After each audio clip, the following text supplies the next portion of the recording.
Greetings, this is Willie Muhammad with National Network View. On tonight's show, Doshon, Farad, and Eric Muhammad will discuss the latest in the ongoing murder trial of Derek Chauvin, who's charged with murdering George Floyd. Later, our guests will discuss the events surrounding the tragic death of the hip-hop legend, DMX. Lastly, our guests will discuss whether or not the voter legislation that's being adopted across the United States is an effort to limit voting rights, or is it the new Jim Crow? But before we delve into those topics, brothers and sisters, let's take a moment to recap on some news stories that were covered last week by National Network View. On yesterday on I Have a Testimony, I had the chance to interview Arthur Reed about his personal story of transformation and his interactions with the Honorable Minister Louis Farrakhan. How has the guidance and how does the guidance of the Honorable Minister Louis Farrakhan aid you in the work that you're doing? Well, as you know, I've met with the minister several times. I've been blessed to get guidance from him personally. And one of those pictures that you had where I'm sitting there crying is me confessing to the minister, I'm with you 100%, brother minister, but I'm not as strong as I would like to be in certain areas, and that's one of the things that, that made me have the utmost love and respect for the minister. When the minister told me, he said, you're a great man, but you're going to be really, really great. And he said, man, Allah is patient. So work on yourself, continue to work on yourself, because Allah has touched you. And I see those things happening every day. Also, Brother Robert Muhammad spoke with Student Minister Patrick Muhammad regarding the current events in the Suez Canal and the supply chain disruptions. How fragile is the American supply chain? And do you think more fissures or cracks will be discovered during the pandemic? And if so, could famine very well be one of them, and why? Oh, yes. The writings are on the wall, and we are seeing it. We're actually living the scriptures. We're actually living prophecy. The book of Luke and the Bible talks about, and great earthquakes shall be in diverse places, in famines, in pestilences, in fearful sights, and great signs shall there be from heaven. And then Matthew, Jesus himself said, for nation shall rise against nation, and kingdom against kingdom, and there shall be famines and pestilences and earthquakes in diverse places. And he says this is the beginning of sorrows. Tariq X spoke with NMV's reporter Nina Shabazz and Valerie Campbell about the law of attraction and sexual polarity. Sure. Can you tell us what does the acronym VIBE stand for? Right. VIBE stands for vision, intention, belief, and expectation. And it's a formula that I devised from my learnings and from my just understanding about how men and women relate to one another. And so it takes women on a journey. So the V is for vision, which basically teaches the woman how to look at herself in the right way, acknowledge what she's been indoctrinated with, what the world tells that she has about herself. So that's the vision. And then from that place, then setting an intention for how she wants to feel in a relationship. So for example, a lady might say to me, she wants a guy with washboard abs, and, tall, dark and handsome. And when you dig deep and say, well, why do you want that? It's because she wants to feel a particular way. I then deal with the beliefs, which is the limiting beliefs. And sometimes you can have beliefs that actually sabotage the relationship that you're in, or actually sabotage the type of man that you want to attract. Self-attraction works. Take out those beliefs that are sabotaging the relationship. It ends them in expectation and understanding that you're not going to lean on your understanding of how you think you're Mr. Right. That's what the VIBE formula is about. Hassan Muhammad provided valuable information on establishing a budget, reducing spending on non-essential goods, and building wealth. How can you use budgeting to start to build up wealth for you and your family? Just very quickly, because I know we don't have a lot of time, but as we talked about that bottom line, that net operating income, if you have, let's say, an additional $1,000 a month on your net operating income, You and your family now can sit down and say, okay, what is it that we can do with $1,000? What can we either A, invest in, or B, buy and resell or make and produce with that 1,000 to turn it into 1,100? Even just turning it into 1,100. If you can do that every single month, you will be better than every single Wall Street investor that there is out there. That's a 10% gain. So yes, sir. Patrick Oliver will read out loud and Readers and Writers event discuss reading and writing literacy programs to decrease the achievement gap of young Black boys. What factors have led to these poor literacy outcomes among Blacks and Hispanics? Lack of attention. Bottom line, when you send your children to schools, you taught somebody about somebody that doesn't look like them, what do we expect to happen? And that's what is happening. People that does not look like our children are teaching our children, and they are not giving them the best product necessary for them to become proficient. As a matter of fact, our children are born at genius level. We know this. We know this from just scientific research. We just know this from just being around our children. So when we send them to school for others to teach them, they're not going to teach our children or nurture their natural genius. They're going to give them just enough so they can possibly pass some standardized tests, so they can, receive their federal dollars, wherever the case may be. But that's the first problem. And the other problem is they don't really understand, again, what nurtures Black children, Black boys' interests. NMV contributor Willie B Muhammad discussed the UN General Assembly's commemorative meeting acknowledging the victims of the transatlantic slave trade, the need for reparatory justice, and the ways the U.S. and European nations continue to benefit from slave labor, colonization, and stolen land. In what ways has the U.S. and other European nations benefited from slave labor, benefited from colonization, and even stolen lands? There's a book that the Nation of Islam research team put together called How the White Man Got So Rich. And then there's another book that was out for many years called How Europe Underdeveloped Africa. See, these books are talking about the exploitation and how that was done. Now, when you look at slavery, the traditional slavery as we know it, or what happened to our people, if you take a land from our indigenous brothers and sisters, and then you go in Africa and you bring Africans and enslave Africans, and they work for free for 300 years, right?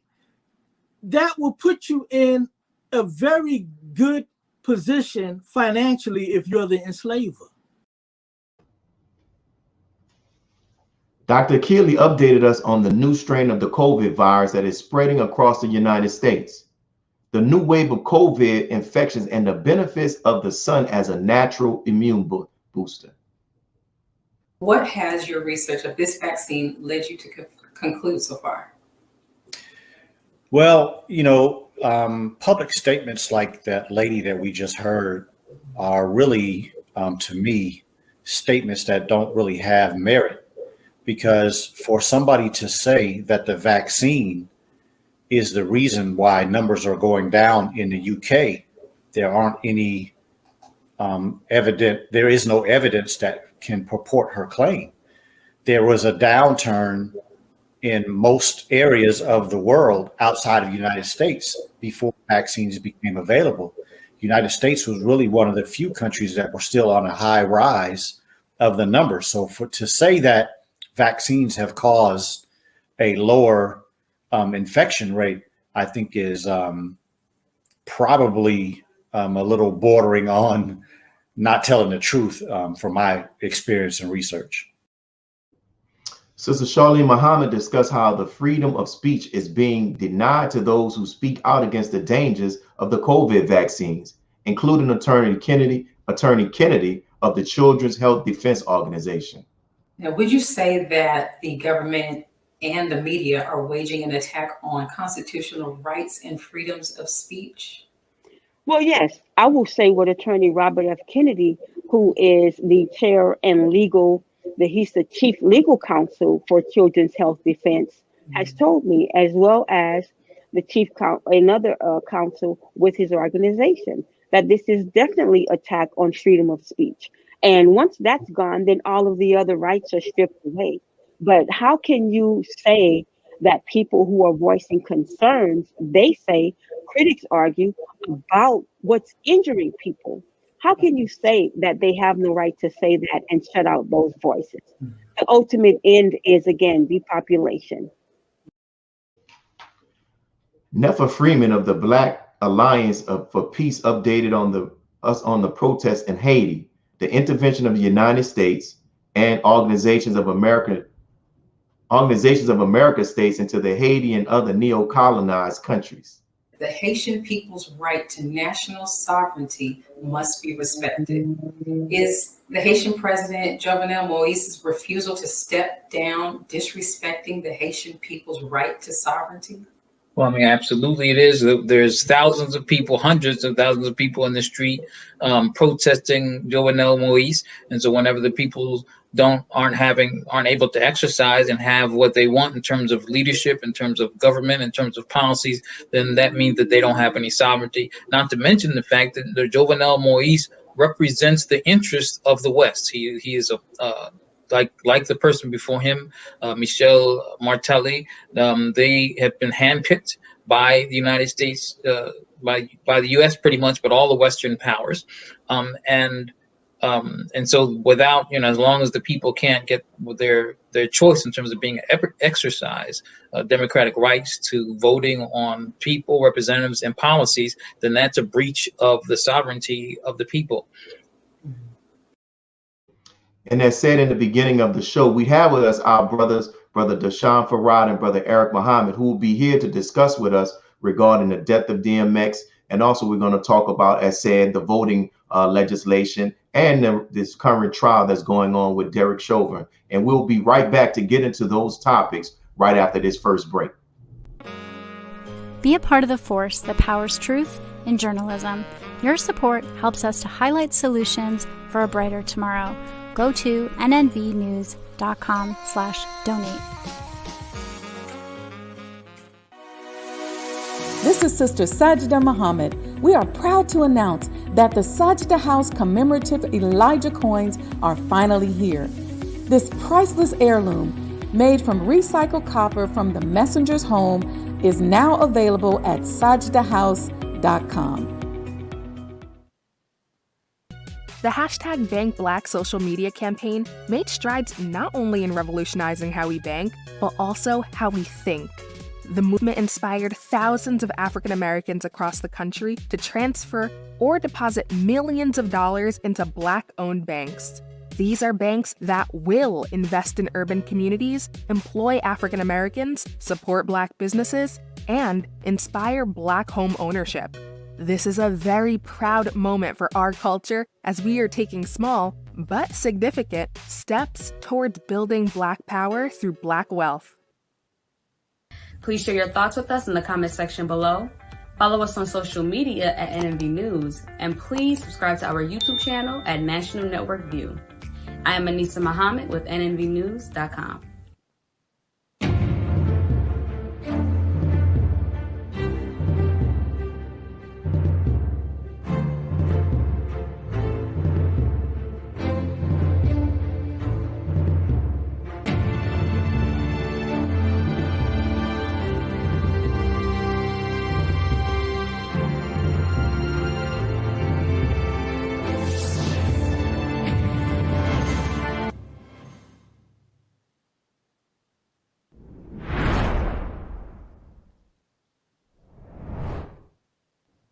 Many who love the hip-hop legend DMX were praying for him and stayed informed about his health status. DMX was admitted to the hospital on April the 2nd for what was reported as being a drug overdose. Ultimately, on April the 9th, our brother died. Joining us today to talk about the larger implications of our brother's current state of his death are our monthly contributors. And we'll get right into those questions after this clip.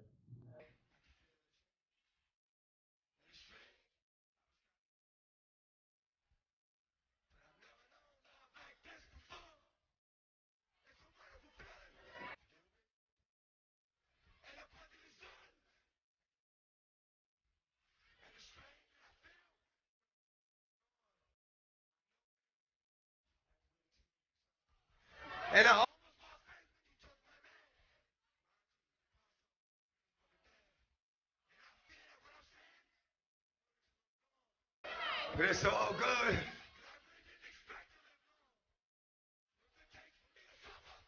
My brother, see the light? Come on.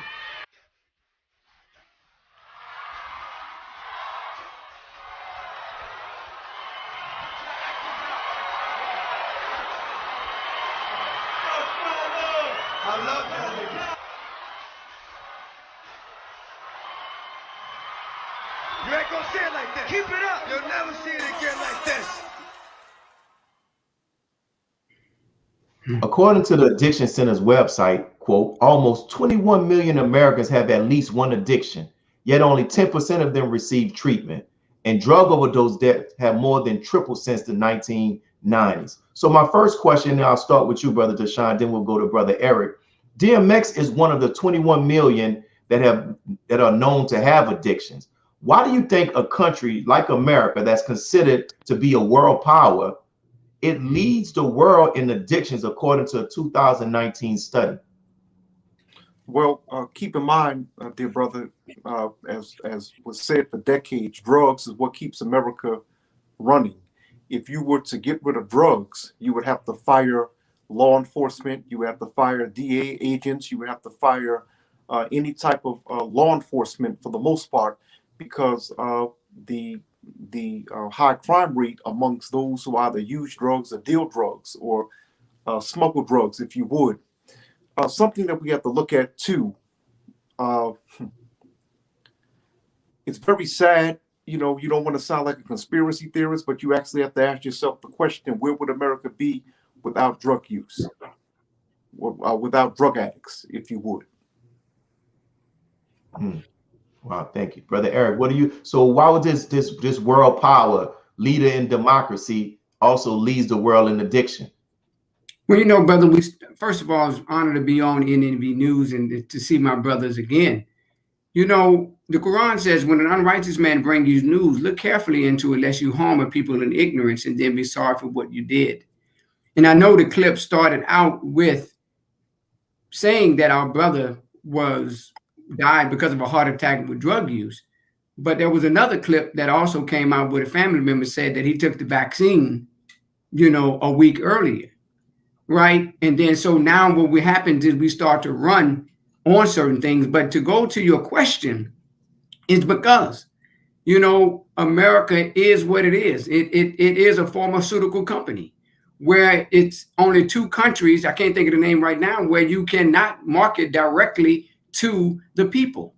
But America, as we turn on the television every day, we are seeing them market directly to the people these drugs, because they want to keep the people, especially Black people, you know, in a different state other than reaching our goal and being who God created us to be. And that's one of the questions. Thank you for your response. And in addition to that, that was one of the other questions we were going to bring up in regards to, we know that it was first reported that he was admitted to the hospital because of a drug overdose. But then a family member, and of course people are still working to confirm it, says that he took the vaccine. And we've seen there was a young sister, she was a TV personality, 47 years of age. She took the vaccine, later died. Hagler, right? Hagler took the vaccine and he later died. Hank Aaron, and of course they've all, and it's been several cases like that. So in regards to, do you think that if it comes, do you think that that will be readily made known, or would they cover this up if it is true what the relatives said? I don't want to say cousin. What do you say about that, Brother Doshon? Well, currently, I'm going to be honest with you. From everything that I've read, I've seen nothing from the family denying that they put out that statement that he took the vaccine. So you have to understand, when you're dealing with, as they refer to, mainstream media, it's no telling what you may hear. You have to go over everything with a fine-tooth comb. And this is where, you know, we have to research. We never take anything at face value. Research and read. And of course, you know, in media, we're always told to, you know, go after various sources, do thorough research. You know, I'm not just a journalist, but I'm also an investigative journalist. So I understand how information can be buried, and I understand how whistleblowers can be put in danger often, or how certain powerful news entities can cover the facts. And with that, your words made me think about one of the opening clips that we started off with Sister Charlene talking about the censorship around these this vaccine or any information that's contrary to what is being pushed about it. So, Brother Eric, in regards to that, we how harmful is that? And we're still gonna talk about this addiction, because that's still a real issue as well in America. But how harmful is that they're censoring people who have opposing views as it relates to the vaccines?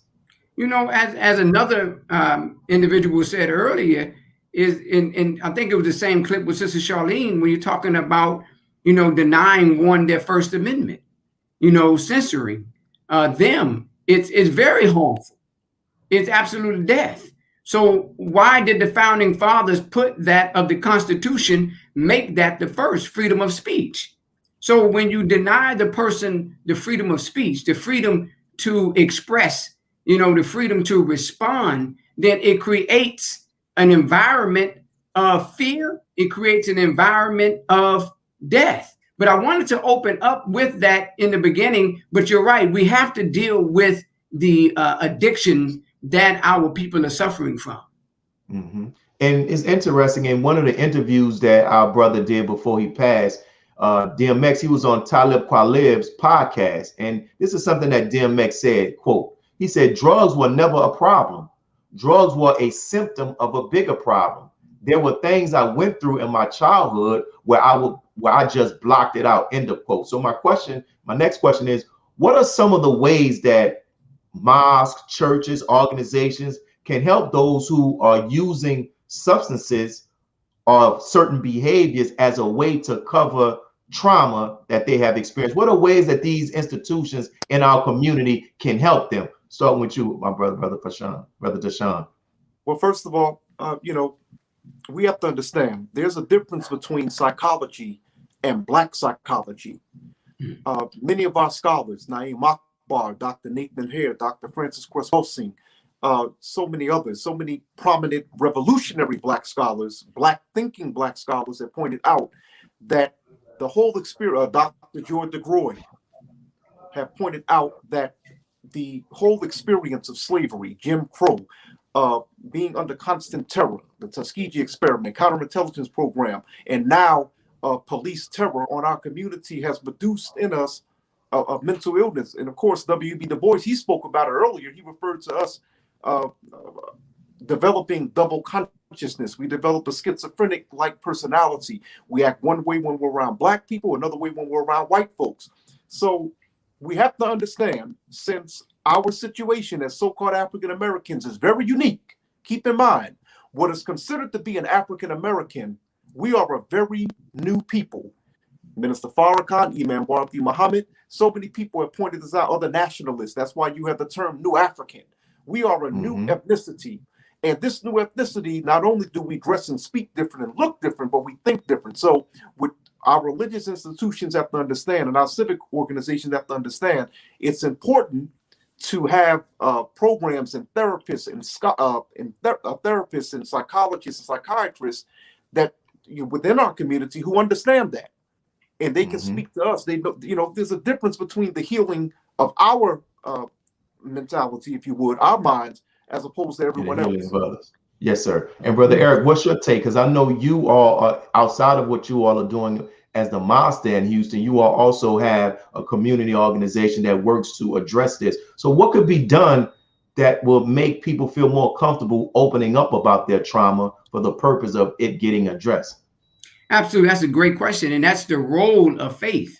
And that's also, as the executive director of Action CDC, you know, we go out in the community, right? And making people to know you, to feel you, to be with you and want to open up to you. Who wouldn't want to open up to a friend? If I don't know you, I'm not going to open up. So if you look at the teachings of the Honorable Elijah Muhammad as taught by the Honorable Minister Farrakhan, we are out in the community. Everything that we do is out in the community. So I tell my case managers, it's not just about being on the phone.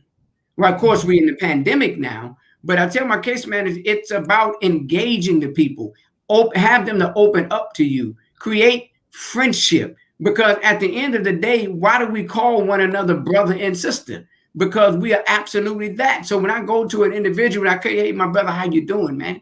You know, they feel family. So it's about creating family among our people. And what that would do, it will open them up to want to express to you what's going on. Now, the question is, when they open up, are you going to be willing to address what they're saying, right? And then keep walking with them. One thing, last point, I love Roxanne Shante, who grew up with DMX. She also spoke about the trauma in our community from a foster care perspective, right? And it's so important that we bring our children together. It's so important that we increase the love among our people and love among our children, and you would find both the adults and the children would definitely open up. Yes, sir. And it's dealing still with this topic of addiction. When it comes to creating legislation to address this addiction crisis in America, we have seen less punitive methods to those who suffer who are white, right? But when it comes to blacks, we see a lack of compassion. We see a lack of a willingness to make government more responsible. When the opioid crisis started hitting white America, you saw this compassion. Let's be less punitive. And so my question is, Brother Doshon, we'll come to you. What should be our response as a black community, and what should be the response of black leadership when they're seeing that they're making the legislation less punitive for whites, but when it was for blacks, you didn't see that compassion. We were super predators. For those, and you know, I'm glad you pointed that out, Brother Will, because we've definitely seen the concern of the opiate crisis for the past decade. And as a journalist, I can't tell you how many times that I've been contacted to do stories on the opiate crisis, interview this person dealing with the opiate crisis. And of course, this didn't become an issue until white kids in the suburbs begin to OD in particular. What I say is, those of us who believe in voting, this is where the term all politics are local comes in. We have to stay on our local city council people. We have to stay on our state representatives, our senators, and our Congress, and we have to form powerful voting blocks that hold these politicians accountable, these Democrats in particular, because of the fact that the Democratic Party is always coming to us.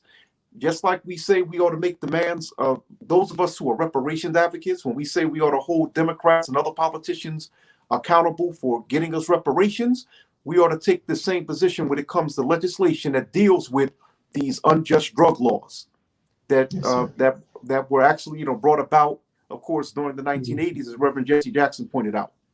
Yes, sir. And what do you say about that, Brother Eric? Yeah, I absolutely agree. We have, we talk about black consciousness, and our politics must be black consciousness, because we're absolutely talking about the depopulation. Why are they putting drugs in the community, right? These drugs don't come, we don't make the drugs here. They come from different places. We don't own the boats, all these things. We understand that, right? So we must, brothers, we must begin now to come together, unite, and organize ourselves, that we can begin to solve our own problems. This is why, again, the minister's putting out the lecture I want us to go listen to, is the criterion, and really understand what is going on with the vaccines, with the addictions, that it is to destroy and kill our people. Thank you. And we're going to be pausing for our next break. Our brother Doshon won't be joining us for the last two segments, but we thank you for your commentary, my brother, and we'll pause for these brief announcements. Brothers, it's always a pleasure joining you. Thank you. Assalamu alaikum. Yes, Be a part of the force that powers truth in journalism. Go to nnvnews.com/donate. Thank you for tuning in to NNV News. Please share your thoughts with us in the comments section below. Follow us on social media at NNV News, and please subscribe to our YouTube channel, National Network View. This is Clifton Muhammad with nnvnews.com.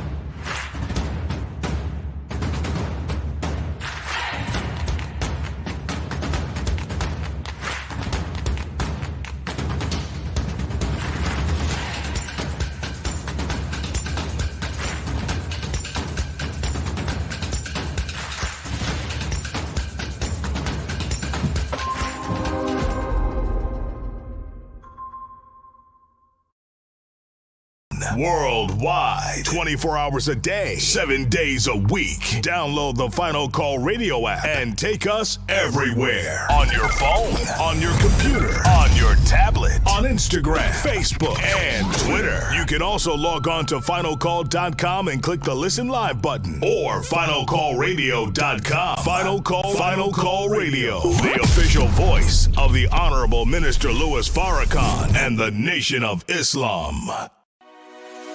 This is Sister Sajda Muhammad. We are proud to announce that the Sajda House commemorative Elijah coins are finally here.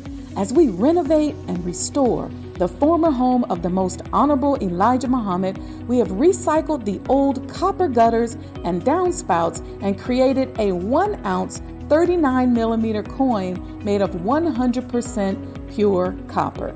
Each coin is professionally graded and has its own barcode and registration number.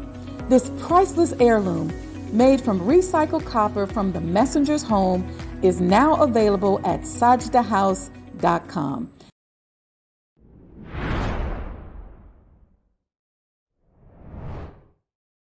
America is now entering into the 4th week of the Derek Chauvin trial, the former officer who's being charged with the death of George Floyd. This week, medical expert after expert drew this conclusion: George Floyd did not die because of drugs. I believe the primary mechanism of death is asphyxia or low oxygen. There's no evidence to suggest he would have died that night, except for the interactions with law enforcement. And today, highly anticipated testimony from the Hennepin County Medical Examiner, Dr. Andrew Baker, the only person to conduct an initial autopsy on Floyd. I was aware that at least one video had gone viral on the internet, but I intentionally chose not to look at that until I had examined Mr. Floyd. I did not want to bias my exam by going in with any preconceived notions. Baker determined that Floyd's cause of death was cardiopulmonary arrest. In other words, that his heart and lungs stopped while he was being subdued, restrained, and compressed by police officers. In my opinion, the law enforcement subdual, restraint, and the neck compression was just more than Mr. Floyd could take by virtue of those heart conditions. The manner of Floyd's death, Baker found, was homicide, but the autopsy report did not mention asphyxia or lack of oxygen. So we're back to talk about this. So, Brother Eric, before we get into the details and more discussion about this particular trial, on just the opening question, thus far, how would you rate the job of the prosecution? Well, being a non-lawyer, it's interesting because the way I really look at it is that the municipality of Minnesota, before the trial, gave the Floyd family $27 million.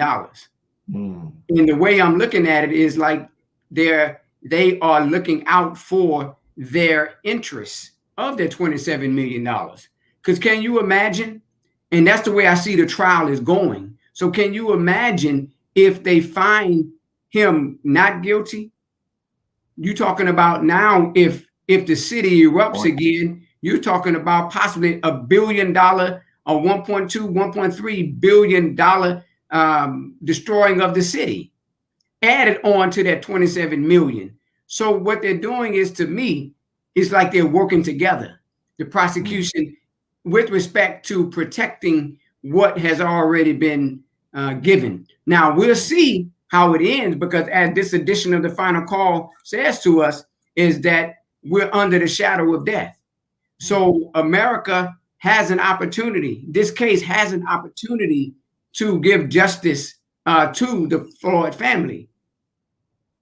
Yeah, it's interesting. It made me think about a question I asked the Honorable Minister Louis Farrakhan on Twitter regarding the trial related to police officers who murdered and maimed some family members of a family in the city of New Orleans after Katrina, and they ended up being convicted. But the minister said, Black people shouldn't celebrate too fast because they have a way of coming back and unraveling that, and that's just what they begin to start doing, lobbying for a reduction in sentences, appealing, right? So people were satisfied, hey, they were convicted, but then they still go to work to begin to start doing that. And as it relates to the prosecution, I thought they did, with the witnesses that they put forward, with the doctors, saying that, listen, man, countering what the defense is trying to say about, you made a good point. I want you to make this so our listeners and viewers can hear that. When the countering what the strategy by the defense to try to say his death was because of the drugs in his system. But you made a very good point about if that was the case, then this should have happened. Can you share that? Yes, I actually said when we were in the back room that if that's the case, then he should have just walked out and collapsed and died, or drove off in the car and died, right? If he had nothing, if Derek Chauvin, Mr. Chauvin, had nothing to do with it. But what's also interesting is that look at the three charges. Now, I don't know, I'm not in Minnesota and I'm not an attorney, right? But I just thought these three charges were interesting. 2nd degree unintentional felony murder, right? 3rd degree depraved mind murder, and 2nd degree manslaughter. Now, there's a thing out there for us non-lawyers, a term that's called mens rea, MENSREA. I think I'm pronouncing that correctly, but it's a Latin term that means guilty mind.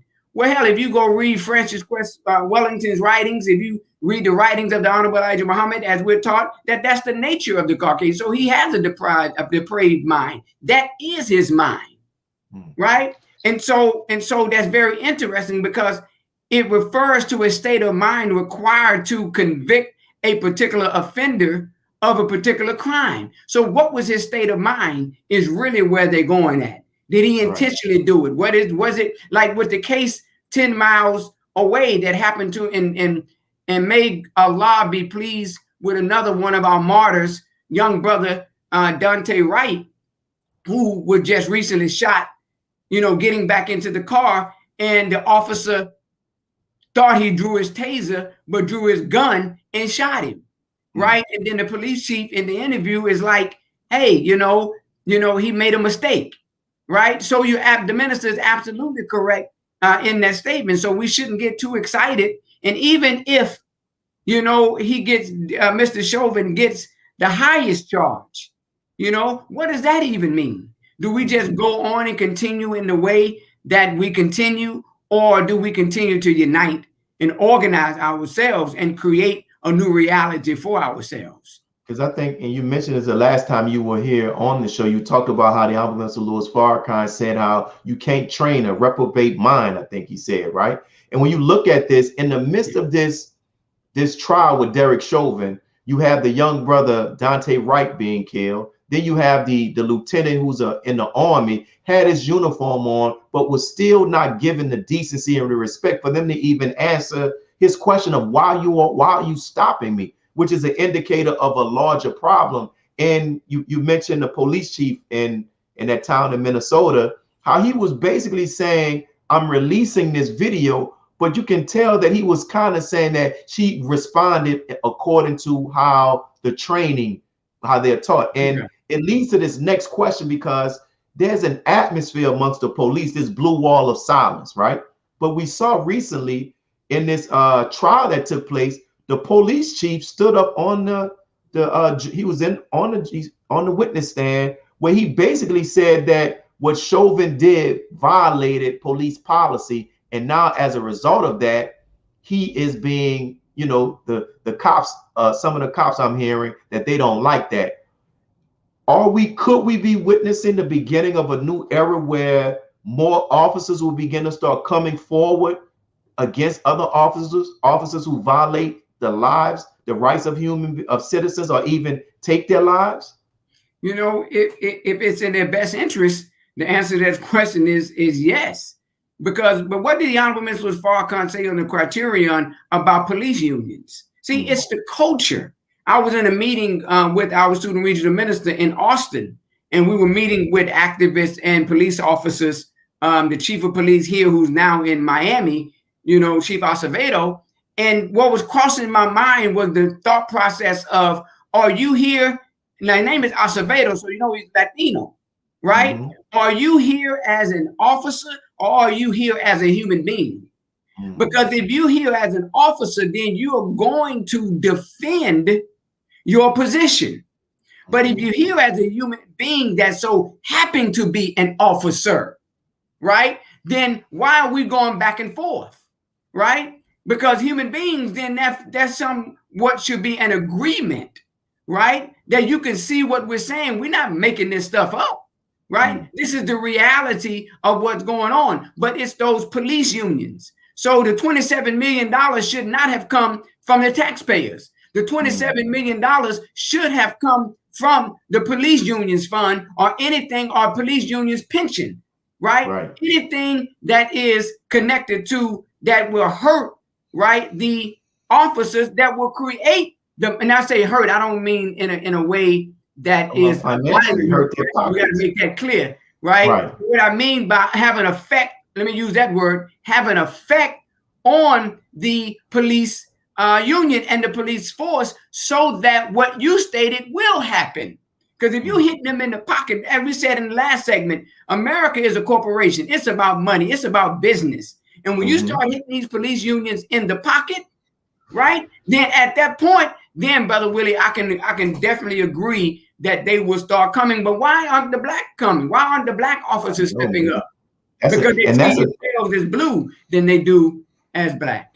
And that's the thing too, you know, with those, because I've talked to a black police officer who told me that he had to tell his son, be careful when these white police officers stop you. And I said, man, but that's the type of conversation that you don't need to just have with your son. You need to come out as a police officer and say this, because the guy in Virginia, even though he's in the military, he told the police officers, I'm afraid to get out of my vehicle. And their response to him was, well, you should be. And you mentioned something about the funding and the unions, and it brings to this question. I've been watching the coverage between CNN and Fox News, how they're dealing with the trial.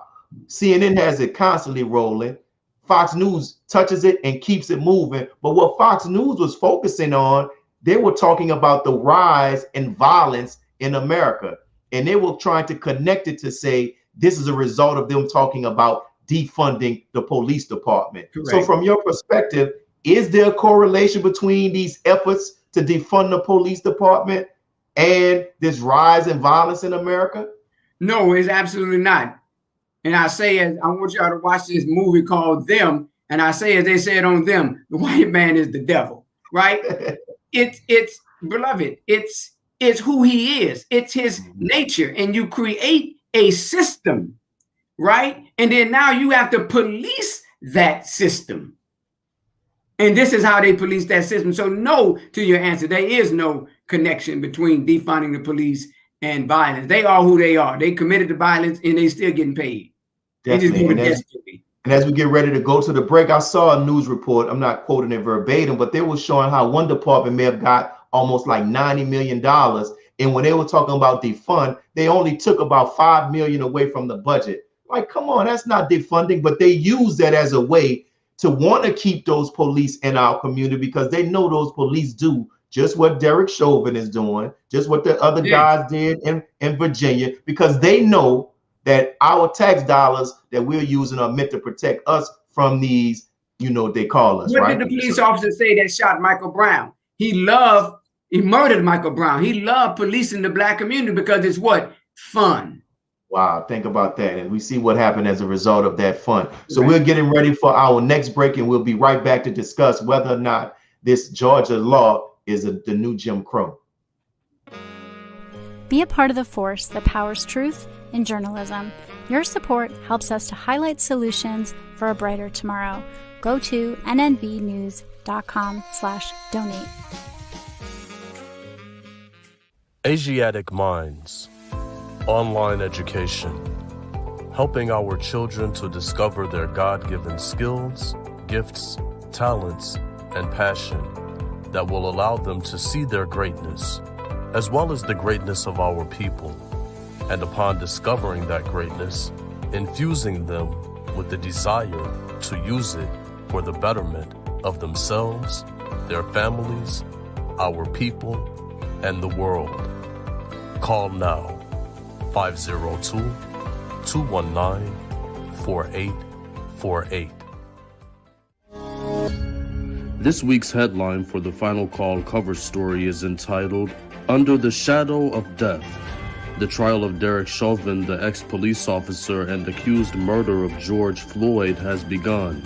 giving exposure to grief, loss, and the terror Black people continue to suffer with no guarantee of justice.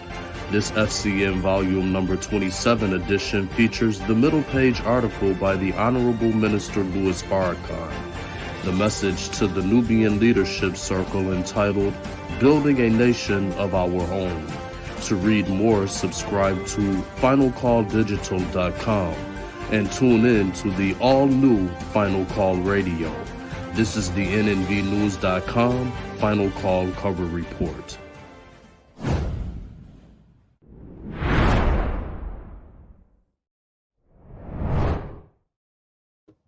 In 43 states across the country, Republican lawmakers have proposed at least 250 laws that will limit mail, early in-person, and election day voting, with such constraints as stricter ID requirements, limited hours, or narrower eligibility for voter absentee, according to the data compiled as of February 19 by the nonpartisan Brennan Center for Justice.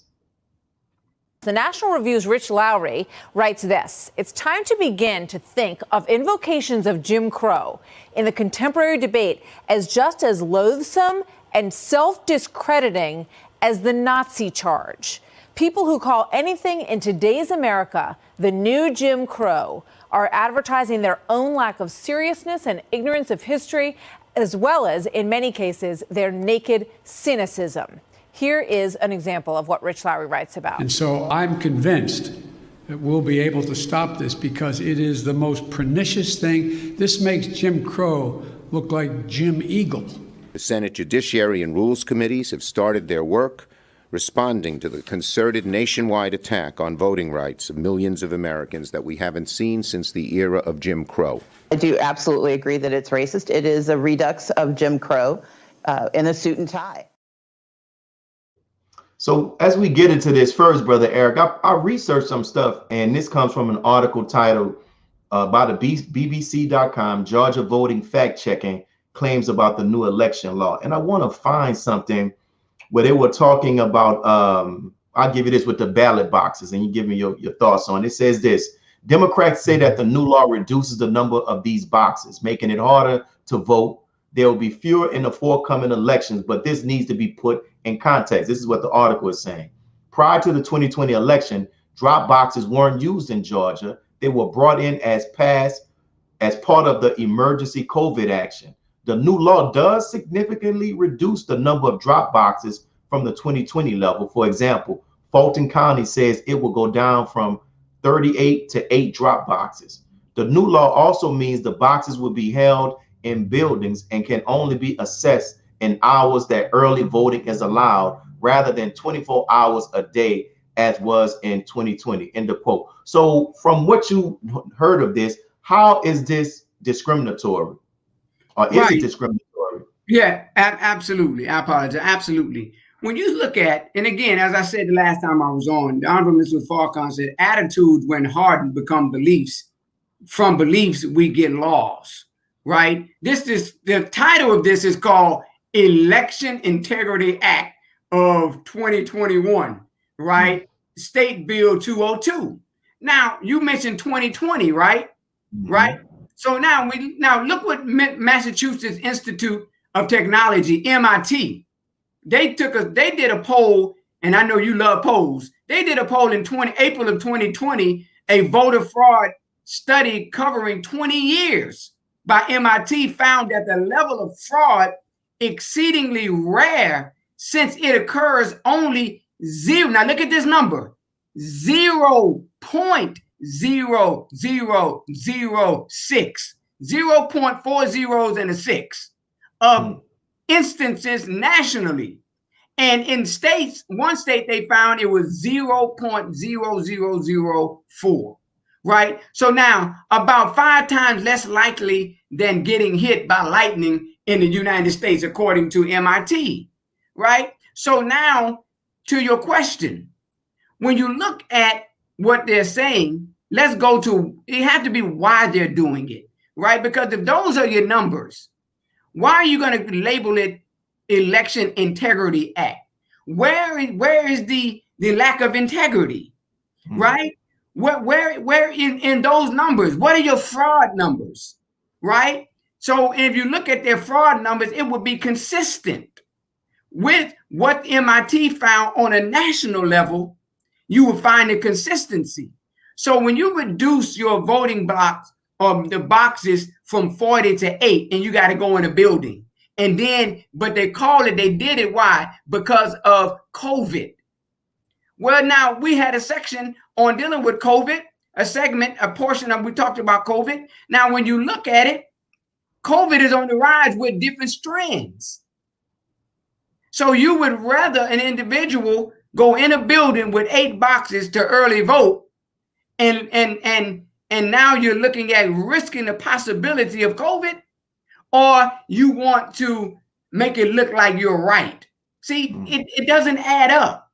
You can't tell me that it is, the law and its integrity, when at the same time you can find the lack of integrity you cannot find. And so what you're saying in regards to with there's really no credible evidence to show any voter fraud. So what's the need for these sweeping across the country laws and new legislation, right?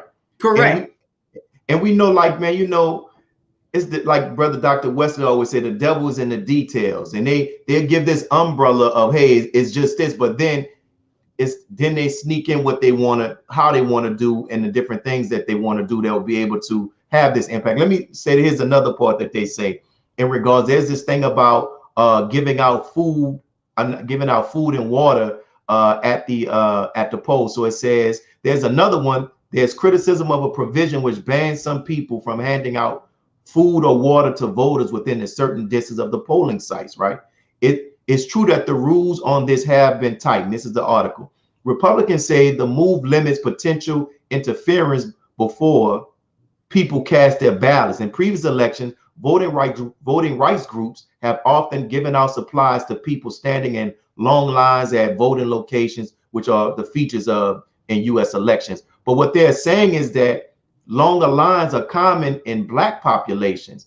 And so Republicans are claiming that they're pushing back, saying that this new law does not criminalize people for giving out water, but it's basically just putting in restraints. It says that the law makes it an offense to give away food or water within 100 feet of a polling place or within 25 feet of any voting line. So what are your thoughts on that? Again, it's asinine. It's political asinine, right? It makes no sense, right? So when a poll watcher comes, right, who's able to do it, right, who's able to give out the water, the poll watchers, right? But when you look at, again, what they're saying, and I've sat in and did some poll watching, and I tell you that most people, I'm gonna say it like this, they're guarding their interests. What's really happening, what you're looking at, is when Donald Trump came in to make America great again, right? Now they got to protect that, because that's when Caucasian people feel like they could be Caucasian again, right? So now if you're looking at, who are they looking at? They're looking at the Florida governor now is the leading candidate, but they don't want Trump to run again, right? So what they're doing is solidifying to their base that we are doing something. Now, this is what's going on, right? So now in 2013, right, Texas had a bill called Senate Bill 14, right? Now, it was reinstated. It came in 2011, 2012 under former Governor Rick Perry, and then it was reinstated in 2013. But the Fifth Circuit Court of Appeals, the United States Fifth Circuit Court of Appeals, stated that it was, in 2015, that it was a discriminatory against minorities, end of quote. Right? So what they're doing is, again, is leaning to their base to let their base know, hey, we are doing something. And yeah, the devil might be in the details, but the devil was also in the picture when Mr. Kemp was signing it. You had 7 white men, 3 on each side, but what was the picture behind them? It was an antebellum. It was an antebellum style portrait of the Wilkes plantation, right? In Wilkes County, Wilkes County, Georgia, right? So this is what you're looking at. No, all of that is a front. They know that the real the approval rating is like 8-9%, right? If you're in the government, especially Congress, and they're trying to find a way through the governors to solidify their base that we're doing something. You can be white in America again. It makes me think about what the Holy Quran says, what Allah says in the Holy Quran when He talks about how, they'll submit evil and firm resolutions. Like, it sounds good. We want to protect voter fraud, but there's something that they're building because they know they've had some major losses in this past election, the presidential election, and even the other. So with that, what should be the response of Black people, Brother Eric, seeing these things? Well, we have to develop our own third political force, as the Honorable Minister Farad said. As Black people, we must come and have an understanding of a torchlight, right? We have to create our own politics, right? So it's you can't have a democracy and we be unintelligent. So you walk up to the polls, how many people are out there handing out their flyers? You mean to tell me you don't know who you're going to vote for before you get there? Right? We have to learn. We have to study. We have to see what's going on in our community and be active. Brother, it's just a sad thing is that most of the times, man, most people are just going out there voting just because of what they saw a billboard, and they don't really know the details. But we thank you, my brother. And we look forward to you joining us again on the next time we have with more discussions. So thank you for joining us. And we thank Brother Doshon as well. And we appreciate the commentary. Thank you all who are tuning in. Once again, make sure you subscribe to National Network View. Make sure you share. Make sure you comment. Leave your comments in the comment section. We want to hear what your thoughts are about this discussion as well. And this is your brother, Brother Willie Muhammad with National Network View.